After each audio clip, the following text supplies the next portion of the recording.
Hello, John Hand with the Pulsing Cinema, and the Pulsing Cinema movie of the day is Frankenstein's Bloody Nightmare, an independent horror film from 2006, released on DVD in 2007 by Unearthed Films. An unusual horror film about a young man, Victor Karlstein, who is a scientist, a doctor, whose loved one, or this woman, we're not sure of his attachment to this woman, but she becomes very ill and she dies, and Victor Karlstein is driven to insanity by this, and uses a kind of Frankenstein's monster, a kind of monster of sort, to stalk and murder and get people in order to provide body parts in order to make a new body for his beloved. Okay, so this is kind of an easy movie of the day to do and a difficult to do movie of the day to do, because this is I'll just come out and say this is my movie. Okay, I made this film and I finished it in 2006, and it was released, as I said, in 2007 on DVD. It played for a week in New York at this tiny little theater, the Two Boots Theater in the East Village.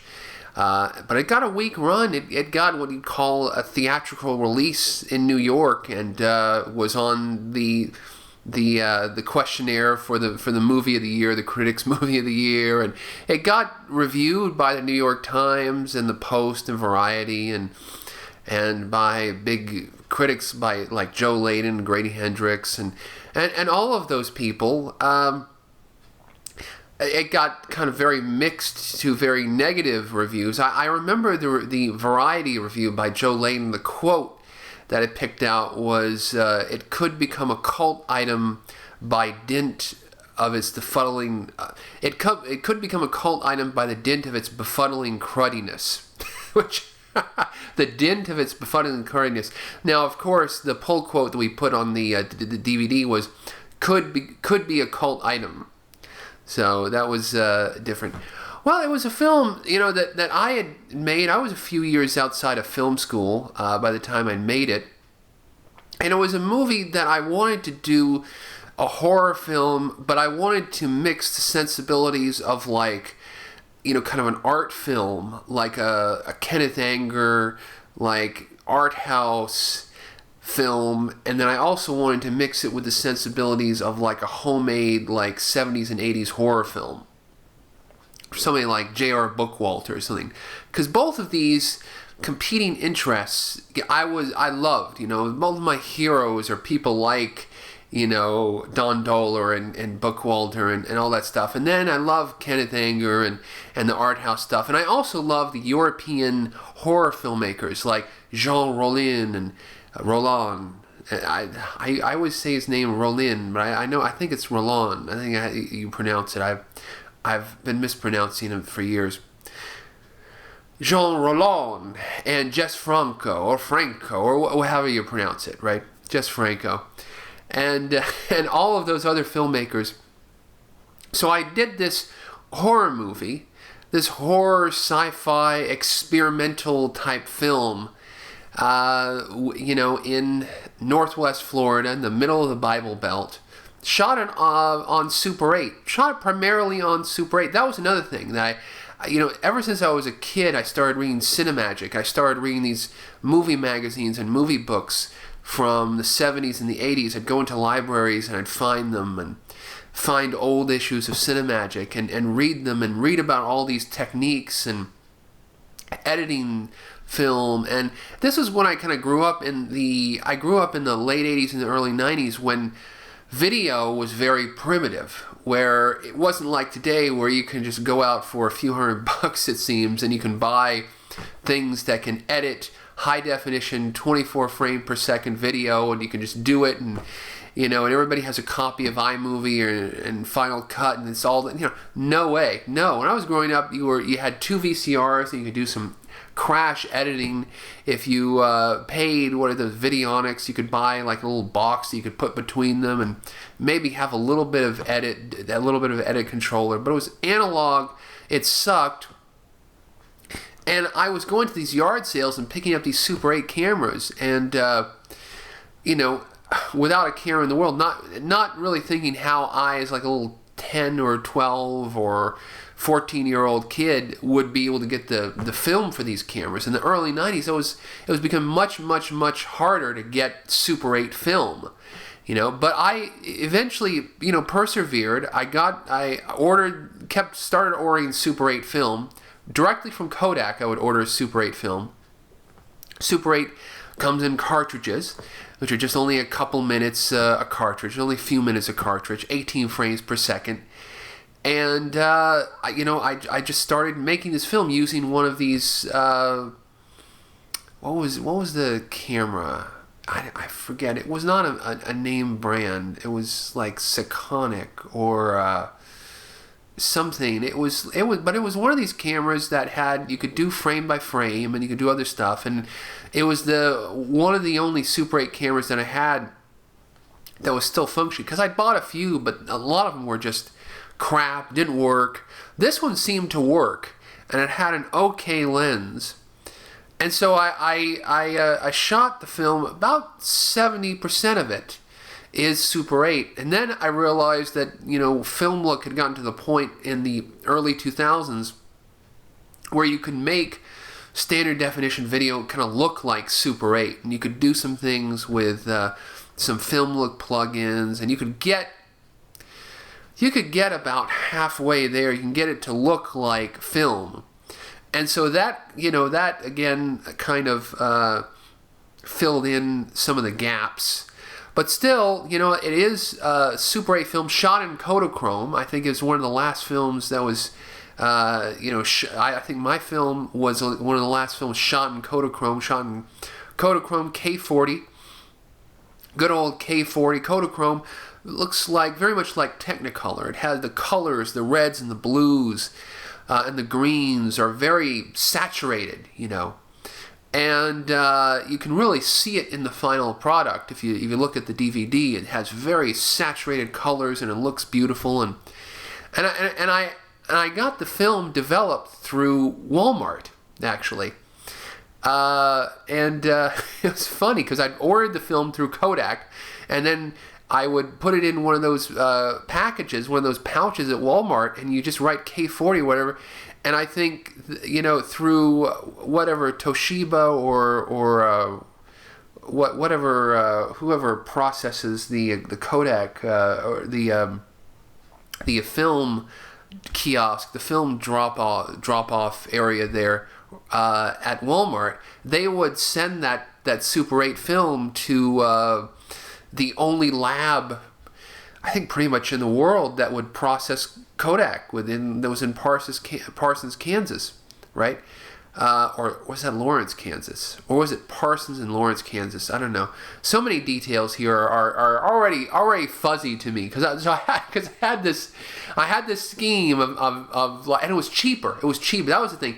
If you went to this film lab and got the stuff, it was only like about $8, $8 or $9. It was like half price.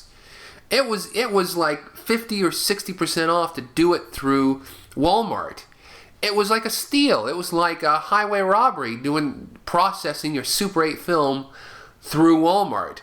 It was incredible. And then I had one of these, my lead actress, Amy Olivastro, who was like this hippie, because I wanted somebody who looked like somebody from the 70s. As a hippie chick, and she was like, "Man, Walmart is evil," and she's like, I get cheap film through it. I don't care. You're an independent filmmaker. You cut any kind of corners in order to make this film. And so I cast Amy as the Victoria character, this kind of enigmatic woman who dies and then is reborn, and she shows up as her sister. Because the film was kind of based on, it had that Blue Omega, that Buried Alive type vague plot. but then with Frankenstein added to that. So it was like kind of like, again, Jean Roland and Jess Franco. I wanted that kind of look, and I dubbed the film, did it all post-sync, as European, Italian films were, and filled the soundtrack, the 5.1 soundtrack, with all kinds of interesting, weird audio effects. This was... an early film for me as far as doing audio effects, and I was really inspired by Damon Packard and Reflections of Evil. That's a way underground film. I was inspired. He did another film called the Early 70s Horror Film, which is, again, another kind of retro type 70s film. I think Damon was more inspired by the TV movies of the era. But I was inspired by him, and he did this soundtrack, which was just insane, which was just screaming loud and crazy. And so the soundtrack for for Frankenstein's Bloody Nightmare has a lot of sound, and I was also inspired by electronic music by John Carpenter and Vangelis and Tangerine Dream. And so I think there's a lot of good sound, a lot of CS80s synthesizer stuff, just made in Fruity Loops. Really just very low-tech sequencers, and just Windows programs, very, very simple stuff. I pieced this film together from scraps, really, because, there was only so much Super 8 film I could shoot. It was a lot more difficult making a movie in 2005 when I shot it. I shot it throughout the year 2005, weekend shoots. Finished it in the early part of 2006, and then it kind of had its premiere around September, October 2006, and it played in October 2006 in New York. And and then in 2007 went to DVD, which was a horrible process, because I think Unearthed Films was working with a distributor at that point who hated the film, didn't want to release it. I think somebody had said that they would quit their job if they had to look at another film like Frankenstein's Bloody Nightmare. That was just so out there and crazy and whatever. But this was the mid-2000s when you could release stuff like this on DVD, when independent films that were crazy as this were getting a commercial release. So the film did get a commercial release in 2006. That was a pretty crazy year. 2006, 2007. Those are some pretty crazy years, because he had my film, which is my personal interest, of course, come out, and again, it's my movie. But then you had like the Jodorowsky films, like El Topo and Holy Mountain. You had Dust Devil come out. Richard Stanley in that like 5-disc set, incredible.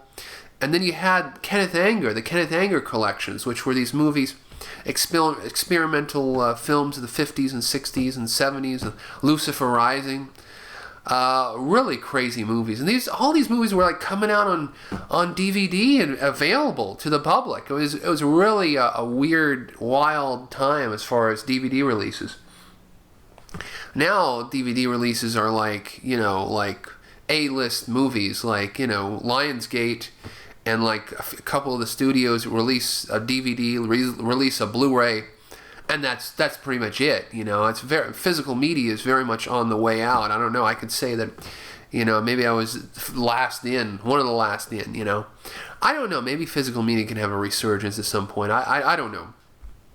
But in any case, getting back to Frankenstein's Bloody Nightmare, finishing it at the end was just crazy, because my car broke down, all the electricity in my house, in my room, blew out. It was like, my computer blew. I mean, everything that could go wrong at the end of this thing did. It was horrible. It was awful, but I limped to the finish line, and I finished it, the best as I could. I mean, the beginning, the film begins with kind of like a stock chase scene, and I thought it was going to be just a conventional chase scene where the killer murders somebody. I couldn't get a woman to play the victim at the beginning, so I just used an industrial film from archive.org, and there was this industrial film about a woman, and she had all this anxiety from cleaning. She trips over a vacuum,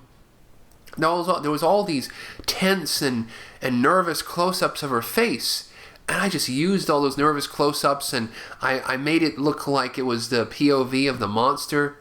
The monster became more of a kind of a figurative monster. It became more of a metaphorical monster. It became more of an id creature. Whereas in my original idea it was more of a Frankenstein monster, and at the end he was literally supposed to kind of explode as a model that I tried to make, but it was unsuccessful. Again, this is all cinemagic and trying to do like Don Dohler and Night Beast and all that stuff, and I've made 2 other films, and I made a documentary on Duke Mitchell, Like Father, Like Son, which is on the Grindhouse releasing Blu-ray of Massacre Mafia Style, Duke Mitchell's Massacre Mafia Style. I made a little featurette about Duke Mitchell, which was on the original release, the Massacre Mafia Style limited edition DVD release, which I helped to put together. And that's one of the most proudest things. I feel a sense of accomplishment on doing that. But Frankenstein's Bloody Nightmare was the first. It was, again, it was a big, turning point in my life when I realized, I can actually do this, And I made another film, which is kind of like a post-apocalyptic film, Scars of Youth, which I may talk about, and then I made it. My most recent film is The Synthetic Man, which is a kind of again, another kind of experimental film, which is in some ways even kind of crazier than Frankenstein's Bloody Nightmare. But, I'd like to make another film like Frankenstein's Bloody Nightmare. I still love horror films. I love horror, sci-fi. I guess all of these are really more... All of my films, I guess you could the feature films I've made, you could kind of think of them as kind of like science fiction, experimental weirdness, But in any case, Frankenstein's Bloody Nightmare, an interesting film, available, I'm sure, for rent in places and also for purchase. So there you go.